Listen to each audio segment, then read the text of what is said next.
السلام علیکم ورحمۃ اللہ وبرکاتہ۔ بسم اللہ الرحمن الرحیم، نحمدہ ونصلی علی رسولہ الکریم، اما بعد۔ تاریخ اسلام میں رسول اللہ صلی اللہ علیہ وسلم کی سیرت کے حوالے سے بات چل رہی تھی،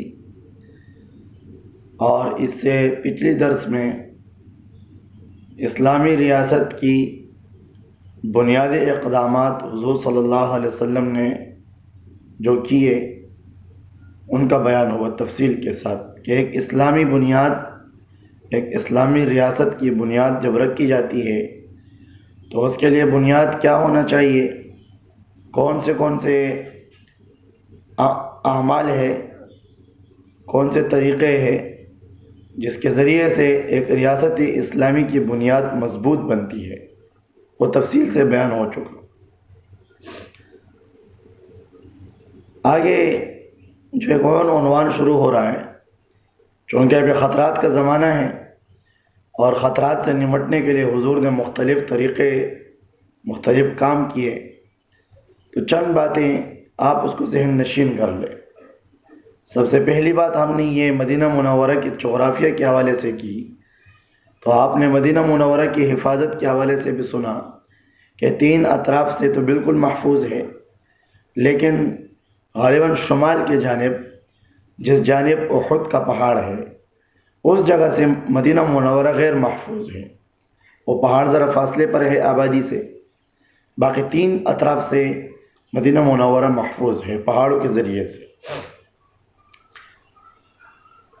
اسی طرح مدینہ منورہ کی آبادی بھی 3 قبیلے یہودیوں کے اور 2 قبیلے اوس اور خزرج عرب کے جو مسلمان تھے، یہ ان کی آبادی تھی، اور آس پاس قبائل رہتے تھے مدینہ منورہ کے اطراف میں، حوالی مدینہ میں مختلف قبائل تھے، جنگجو قبائل، عرب کے قبائل، اور مکہ مکرمہ کے جانب جو جنوب کا سائڈ طرف ہیں، وہاں مکہ مکرمہ کے لوگ ہیں مدینہ منورہ سے۔ اسی طرح اس بات کا بھی ذکر ہوا کہ اس وقت مدینہ منورہ کو جو خطرات لاحق تھے، اندرونی طور پر بھی بہت زیادہ خطرات تھے، باہر سے بھی اندرونی طور پر جو خطرات لاحق تھے منافقین کی جماعت مسلمانوں کو سب سے زیادہ پروپیگنڈے سے اور مسلمانوں کو تکلیف جو پہنچی ہے منافقین سے پہنچی ہے، جو اپنے ہی اسلامی لباس میں آتے ہیں، اسلام کو وہی نقصان پہنچاتے ہیں۔ یہ ہر مذہب کا لحاظ ہے، ہر مذہب کو، ہر دین کو، ہر دور میں جو نقصان ہوا ہے وہ ظاہری دشمن سے نہیں، جتنا کہ اپنے ہی لباس میں دشمن، اس سے جو نقصان ہوا ہے وہ بہت زیادہ ہے۔ اچھا، تو اندرونی طور پہ تو منافقین تھے۔ حضور صلی اللہ علیہ وسلم نے تو یہودیوں کے ساتھ میثاق مدینہ کے نام سے ایک عہد کیا، آپ نے ان کو اپنے ہاتھ میں لیا، ان سے کسی وقت تک امن ہو گئی۔ اچھا، باہر جو اطراف میں قبیلے تھے، جو قبائل عرب تھے، جنگجو لوگ تھے، ان سے بھی حضور صلی اللہ علیہ وسلم نے دفاعی حوالے سے کچھ معاہدے کیے کہ ہم اکٹھے ہو کر دفاع کریں گے، تم پہ کوئی حالت آئے تو آپ ہمیں مدد کے لیے پکار سکتے ہو۔ مدینہ منورہ کے ہم ہر طرف سے، یہ ہمارا شہر ہے، ہمارا ملک ہے، ہمارے بچے یہاں رہتے ہیں، ہمارے گھر ادھر ہیں، ہماری رہائشیں ادھر ہیں، تو ہمیں امن کی ضرورت ہے۔ عام انسانی حقوق کے لحاظ سے ہم اکٹھے ہو کر اس امن کو برقرار رکھیں گے۔ اس طریقے سے آپ نے ارد گرد قبائل سے آپ نے معاہدے کیے۔ اب جنوب کے جانب مکہ مکرمہ کے لوگ جو مشرکین مکہ ہے، وہ تو مسلمانوں کے خلاف کوشش کر رہے، ابھی بھی بیٹھے ہوئے تو نہیں ہیں۔ اچھا، اگلی بات یہ ہے کہ مکہ مکرمہ کے جو لوگ تجارت کے لیے جاتے تھے شام، تو مدینہ منورہ کی جو ساحلی پٹی ہے، غالباً بحیر قلزم جو ہے، اس دریا کے کنارے پر ایک راستہ ہے، اس ساحلی پٹی سے وہ لوگ جاتے ہیں تجارت کے لیے، مدینہ منورہ کے ساحل سے گزرتے ہیں۔ اب چونکہ یہاں مدینہ منورہ میں تو حضور آئے تو آپ نے اس راستے پہ اب ان کے لیے خطرات لاحق ہو گئے، تو آپ نے وہاں مستقل طور پہ پہرا دینا شروع کیا، چونکہ اب مکہ مکرمہ میں ان کا جو ظلم اور زیادتی تھی، جبر اور استبداد کا جو زور تھا، اب تو مسلمانوں کو ایک اپنی حکومت مل گئی، اپنی ایک ریاست ملی۔ اب وہ زمانہ نہیں ہے جو پہلے تھا، اب حالات وہ نہیں ہیں، اب درگزر کا معاملہ نہیں ہے، اب صورت کچھ اور ہے۔ جو مسلمانوں کو اللہ نے قوت دی، طاقت دی، ایک ملک دیا، اب حالات دنیا کے تبدیل ہو گئے۔ اب اسلام کی جو ظاہری پہلی صورت تھی، جو 13 سال مکہ مکرمہ میں تکلیفیں برداشت کر کے لوگوں کے سنی بھی، لوگوں سے مار بھی کھائے، لیکن جواب کوئی نہیں دیتا۔ حضور منع فرماتے ہیں کہ فاعف عنہم واصفحوا حتی یأتی اللہ بامرہ، صبر کرو جب تک اللہ کا حکم آئے، صبر کرو، درگزر کرو، معاف کر دو۔ تو چونکہ مدینہ منورہ میں جہاد کا سلسلہ شروع ہوتا ہے، تو اسی طرح جہاد کے حوالے سے کچھ باتیں ذہن نشین کر لیں۔ آگے جا کر سارے غزوات، سارے سرایا، کبھی حضور خود تشریف لے جاتے ہیں، کبھی صحابہ کی جماعتیں جاتی ہیں۔ پہلا جو حضور نے ابتدا کیا، اب دیکھ رہے ہیں کہ ساحلی پٹی کا جو راستہ ہے جہاں سے مکے والے تجارت کے لیے جاتے تھے، جو کافر اور اسلام کے دشمن تھے، اس وقت بھی ان کے یہ سرمایے جو تجارت سے کماتے تھے، یہ مسلمانوں کے خلاف استعمال کرتے تھے۔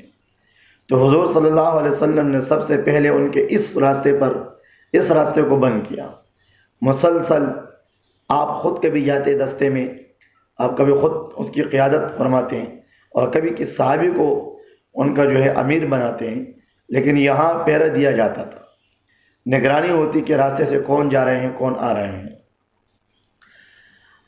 جہاد جب ان کے ظلم اور استبداد کا خاتمہ ہوا، جبر اور زیادتی کا خاتمہ ہوا، تو اللہ تعالی مسلمان کو 2 چیزوں کا اختیار دیتا ہے، اور عام اصول میں بھی ہے۔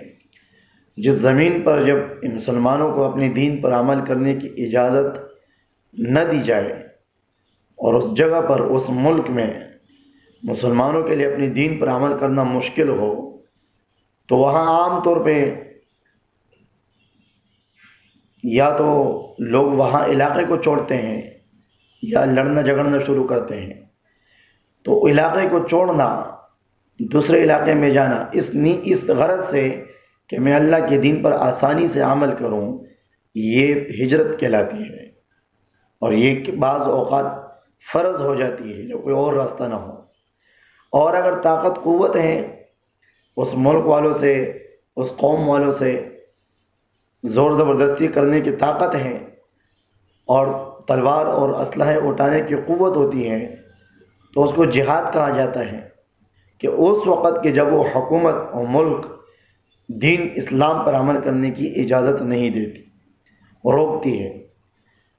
تیسرا راستہ جو ہوتا ہے کہ حکومت جیسے کہے ویسے چلنا، یہ مداہنت ہے، یہ حرام ہے، اس کی کسی صورت میں اجازت نہیں ہے۔ تو اب ہجرت تو کر کے آ گئے، لیکن وہ لوگ ان مسلمانوں کو یہاں بھی آرام سے رہنا نہیں دے رہے، سکون سے رہنے نہیں دے رہے۔ تو اب اللہ تعالیٰ مسلمانوں کو جہاد کا حکم دیتے ہیں، لیکن ایک دم ڈائریکٹ نہیں، ترتیب کے ساتھ مرحلہ وار اللہ پاک اجازت دے رہے ہیں۔ سب سے پہلے جو جہاد کی اجازت دی گئی، اس کی صورت کیا تھی؟ اللہ تعالیٰ نے اجازت دی، اذن للذین یقاتلون بانہم ظلموا۔ پہلے اجازت اس شخص کو مل گئی، ان مسلمانوں کو، کہ اگر تم پہ کوئی ظلم کرتا ہے، مارتا ہے، زیادتی کرتا ہے، تو جو شخص تجھ پہ زیادتی کر رہا ہے، ظلم کر رہا ہے، اب اس کو عفو اور درگزر کا معاملہ نہیں، بلکہ اس کو جواب دو تلوار کی صورت میں، اسے جواب دو اسلحے کی صورت میں۔ انفرادی طور پہ جو صورت تھی، جس پر ظلم ہو رہا ہو، کوئی مثال کے قافلہ کسی جگہ میں گھیرا گیا، یا ایک مسلمان کسی جگہ کسی غرض سے نکلا، کافروں نے گھیرا، تو اب ان کو یہ نہیں ہے کہ آپ معاف کر دو، آپ اپنی کوشش کرو، جو تم پہ ظلم کرے ظلم کا جواب دو۔ اذن للذین یقاتلون، ان لوگوں کو اجازت دی گئی جن کے ساتھ قتال کی جاتی ہے، جن کے ساتھ قتال کیا جا رہا ہے، بِأَنَّهُمْ ظُلِمُوا، کیوں اجازت دی جا رہی ہے؟ اس وجہ سے کہ ان پر ظلم ہو رہا ہے، ان پر زیادتی ہو رہی ہے۔ تو اب اپنے ظلم اور زیادتی کا پوچھنا ہے، چھوڑنا نہیں ہے۔ اچھا، یہ ایک مرحلہ ہوا۔ دوسرا مرحلہ دفاعی جہاد کا ہے، دفاعی۔ آپ اپنے ملک میں، اپنے علاقے میں امن اور سکون کے ساتھ ہیں، اپنے دین پہ آپ عمل کر رہے ہیں، دین کی دعوت دے رہے ہیں، آپ نے کسی کو کچھ نہیں کہا، اپنے دین کی تشہیر کر رہے ہیں، اپنے دین پہ عمل کر رہے ہیں۔ اب باہر سے لوگ آ کر حملہ کرتے ہیں، تمہارے امن کو خراب کرتے ہیں، تمہارے جوانوں کو شہید کرتے ہیں، اسی طرح تمہیں سکون اور امن سے رہنے نہیں دیتے ہیں، تو اللہ نے اجازت دی کہ اب تم بھی آرام سے نہیں بیٹھو، بلکہ ان کو قریب بھی آنے نہیں دو۔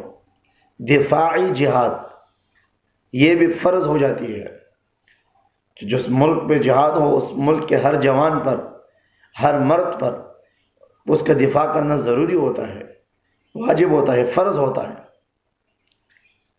وَقَاتِلُوا فِي سَبِيلِ اللَّهِ الَّذِينَ يُقَاتِلُونَكُمْ، اور اللہ کے راستے میں ان لوگوں سے لڑو جو تم لوگوں سے لڑتے ہیں، یعنی تمہارے ساتھ لڑنے کے لیے آتے ہیں، تم بھی ان سے لڑو، تم اپنی ملک اور اپنے اسلام اور اپنے مذہب کی دفاع کرو، اپنے ریاست کی دفاع کرو۔ یہ دفاعی جہاد ہو گئی۔ تیسری مرحلے میں جو جہاد کی اجازت مل گئی وہ اقدامی جہاد ہے، اقدامی جہاد۔ وَقَاتِلُوا الْمُشْرِكِينَ كَافَّةً كَمَا يُقَاتِلُونَكُمْ كَافَّةً، جدھر بھی تمہیں کافر ملے ان سے لڑو، جس طرح کہ وہ تمہیں ہر جگہ مارنے کی کوشش کرتے ہیں۔ یہ اقدامی جہاد تھی، چونکہ اس وقت اسلامی ریاست بن چکی تھی، ایک مضبوط ریاست بنی تھی، یہاں اللہ کے احکامات پر مکمل طور پہ عمل پیرا تھا، یہاں اللہ کے تمام احکامات کو پورا کیا جا رہا تھا۔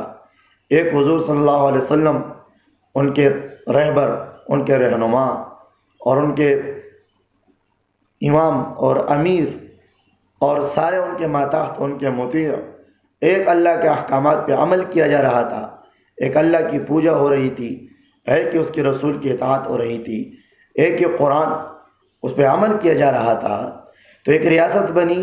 اب اللہ نے حکم دیا کہ وَقَاتِلُوا الْمُشْرِكِينَ كَافَّةً كَمَا يُقَاتِلُونَكُمْ، اللہ تمہیں اجازت دیتا ہے کہ اب تم اقدام کرو جہاد کی، اب تم آرام سے نہیں بیٹھو، اب تمہیں اللہ نے قوت دی ہے، اب انہیں آرام سے بیٹھنے نہیں دو، جس طرح انہوں نے تمہیں آرام سے بیٹھنے نہیں دیا، اب تم جا کر اپنی دفاع کرو اور اپنی مذہب کو ان پر، یا وہاں صورتیں ہیں، یا تو اسلام قبول کریں گے، تین صورتیں، اسلام قبول کریں گے، اسلام قبول نہیں کرتے ہیں 3 دن تک یہ مہلت دی جاتی تھی، آج بھی یہی ہے، لیکن اسلامی ریاست چونکہ مسلمانوں کے پاس ہے ہی نہیں، سب ایمانی، صرف نام کے مسلمانوں کی حکومت ہے، کوئی اسلامی حکومت نہیں ہے، کوئی اسلامی قانون نہیں ہے، سب کے سب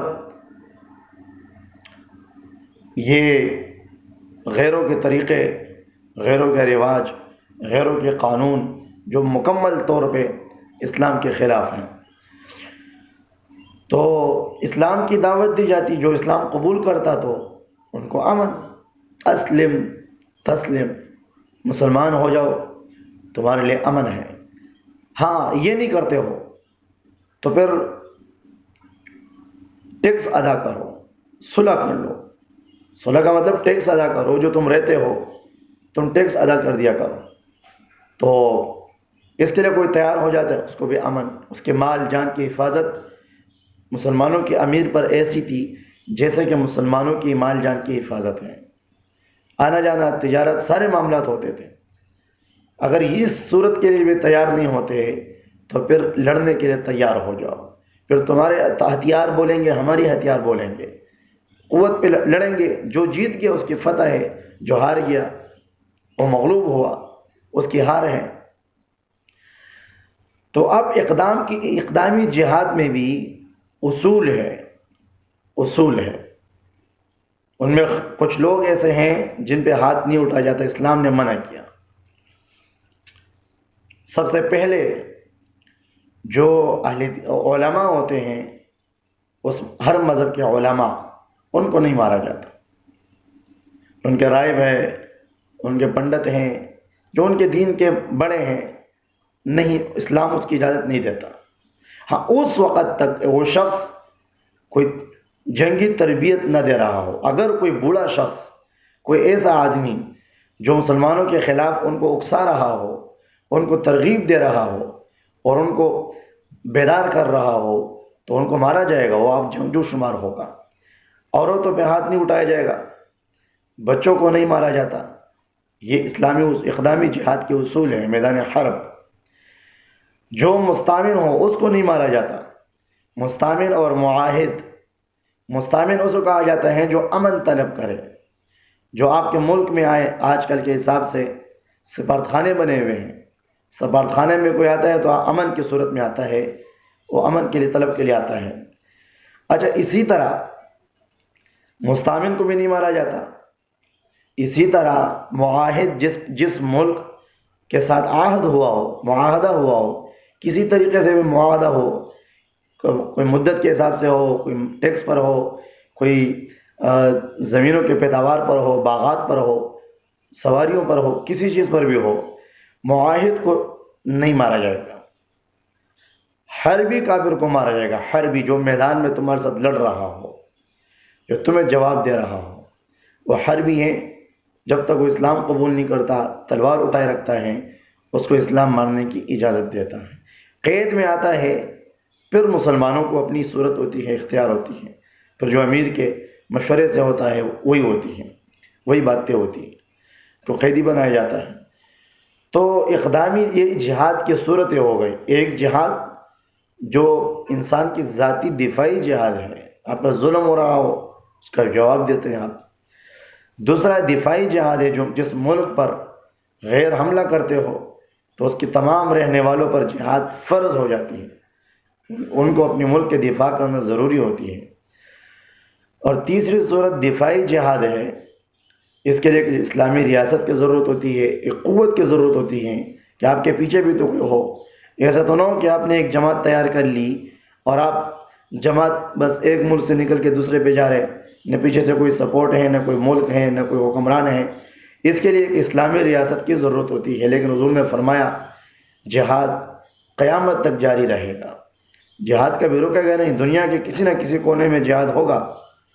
اور جہاد اسلام کا وہ عمل ہے. وعروۃ الصنامہ الجہاد، حضور نے ارشاد فرمایا اسلام کی مثال ایک اونٹ کے ساتھ تھی، اس کے مختلف جسم کے اعضاء. باقی جو اسلام کی مثال آ گئی، رکن اسلامی جو جہاد کی مثال آ گئی، تو حضور نے فرمایا کہ جہاد اسلام کے لیے ایسا ہے جیسے اونٹ کے لیے کوہان ہے. وعروۃ الصنامہ الجہاد، اور اسلام کا سب سے بلند، سب سے شایان شان عمل جو اسلام کو بلند کر دے، اس کو مضبوط کر دے، اس کو دنیا میں پھیلائے اور اس کی شان و شوکت میں اضافہ کر دے، آپ نے فرمایا الجہاد، وہ جہاد ہے. جہاد کا معنی یہ نہیں ہے کہ آپ کسی پر ظلم کرتے ہو. جہاد ایک خاص صورت ہے، خاص امن کے ساتھ جہاد کا ایک طریقہ ہوتا ہے، اصولوں کے ساتھ جہاد ہوتا ہے. یہ نہیں ہے کہ آپ بس ہر وقت کہیں کہ میں تو بس جہاد کر رہا ہوں، نہ کوئی طریقہ معلوم ہے، نہ کوئی صورت ہے. اپنے اصول ہیں، اس پہ عمل کرنا چاہیے، لیکن اس کے لیے اسلامی ریاست کی ضرورت ہے. اللہ ہم سب کو ایک اسلامی ریاست نصیب فرمائے، ایک مستحکم حکومت نصیب فرمائے کہ جو اللہ اس کے رسول کے احکامات کے مطابق خود بھی چلے، اپنی عوام کو بھی چلائے. اسی میں دنیا اور آخرت کی بھلائی ہے. اگر ہمارے حکمران صحیح سمجھتے ہیں اور دنیا کی زندگی کو عارضی سمجھتے ہیں، آخرت کی زندگی کو دائمی سمجھتے ہیں، تو اور اپنی حکومت کو قیامت تک زندہ رکھنا چاہتے ہیں، اپنے نام کو، اپنی عزت کو، تو وہ اسلام کے احکامات پہ عمل کریں، اسلام کے اصول کے مطابق حکومت چلائے. اللہ کی قسم چھوٹی چھوٹی حکومت ہوگی، چھوٹا ملک ہوگا، اسلام کی حکومت، اسلامی حکومت ہوگی، قرآن کے قانون کے مطابق ہوگی، دنیا کے بادشاہ بھی اس کے سامنے چھوٹے چونٹیوں کے برابر ہوں گے۔ اور خدا کے عمر رضی اللہ عنہ کی خلافت دنیا کے لیے مثال ہے۔ لوگ تختوں پہ بیٹھ کر وہاں کانپتے ہیں، عمر یہاں اونٹ چلا رہے جنگل میں ہیں، انہیں کیا خبر کہ کسریٰ کدھر ہے؟ وہ کسریٰ وہاں تخت پہ بیٹھ کر کانپ رہا ہے عمر کا نام سن کے۔ تو حکمرانی یہ اسلام کے قانون کے مطابق ہو، احکامات کے مطابق ہو، اللہ کی قسم یہ دائمی حکومت ہوتی ہے، یہ ہمیشہ رہنے والی حکومت ہوتی ہے۔ تو انشاءاللہ یہ جہاد کے حوالے سے کچھ باتیں ہو گئی، بڑی تفصیل ہے۔ جہاد کب فرض ہوتی ہیں، کیا اصول ہے، کس ملک میں ہے، کس میں نہیں ہے، علماء کے بڑے اس میں اختلافات بھی ہیں اس وقت، لیکن یہ بات ذہن میں رکھ لے کہ ہر وقت زمین کے کسی نہ کسی حصے پہ جہاد، صحیح جہاد رہتی ہے۔ حضور نے فرمایا کہ جہاد قیامت تک جاری رہے گی۔ تو اگلے درس میں انشاءاللہ ہم تفصیل کے ساتھ اس کی صورت بیان کریں گے۔ آگے سرایہ غزوات شروع ہوتے ہیں، کتنے سرائے ہوئے، کتنے غزوات ہوئے، سریے کیا ہے، غزوہ کیا ہے، حضور نے کتنوں میں شرکت فرمائی، کیا کیا صورتیں ہوئی، انشاءاللہ العزیز زندگی رہی تو آگے انشاءاللہ پھر اس کو بیان کریں گے۔ اللہ تعالی ہمیں عمل کرنے کے توفیق عطا فرمائے۔ وآخر دعوانا ان الحمدللہ رب العالمین۔